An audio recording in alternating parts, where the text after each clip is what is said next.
Bonjour à tous. Aujourd'hui, je vais vous présenter le nouveau jeu pédagogique développé par Flobo. Le métier de Flobo, c'est d'accompagner ses clients à digitaliser et transformer intelligemment leur formation grâce aux experts en pédagogie que nous avons en interne. Chaque année, nous accompagnons des centaines de clients et donc des milliers de personnes qui, grâce à nous, peuvent apprendre plus facilement. C'est dans la continuité de cette mission qu'après avoir créé le jeu de cartes Navis pour les ingénieurs pédagogiques, nous avons développé l'Archipel. Alors l'Archipel, qu'est-ce que c'est ?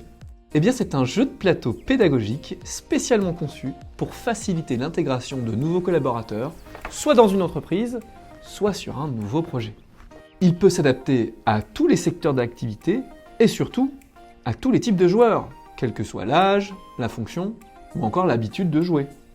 Là où l'Archipel est très puissant, c'est par exemple pour animer les journées présentielles d'intégration en entreprise, pour à la fois créer des moments sympas, un esprit de promo, tout en apprenant des choses. Il peut également être très utile lors du démarrage d'un nouveau projet au sein d'une organisation ou d'un nouveau parcours de formation.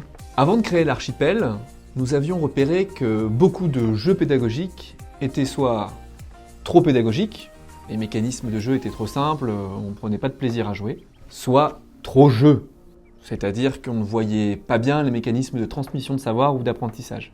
Avec ce jeu, Flobo a créé un mix équilibré, en utilisant à la fois des mécaniques de game design, avec notamment une illustratrice professionnelle, comme pour un jeu de société normal, et en mettant en contribution nos psychologues cognitivistes, qui sont experts de l'apprentissage chez l'humain.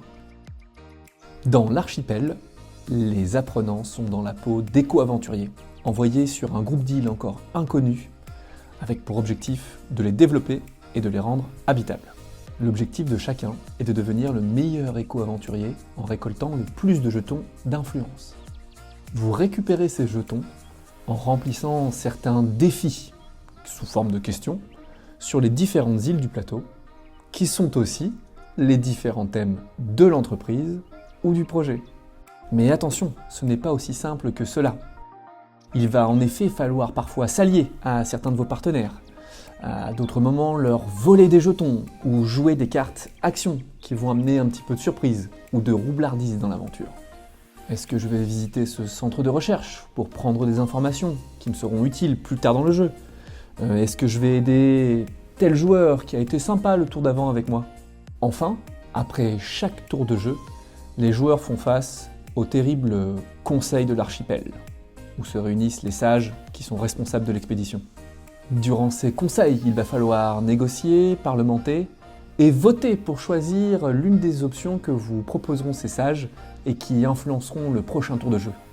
Avec de la coopération, de la compétition, un peu de surprise et un peu de stratégie, ce jeu est conçu pour des tables de 3 à 5 participants. Le tout sans avoir besoin d'un maître du jeu, et les parties durent environ d'1 heure à 1h30 si on prend un peu son temps. Alors, prêt à rejoindre l'expédition avec Flobo ?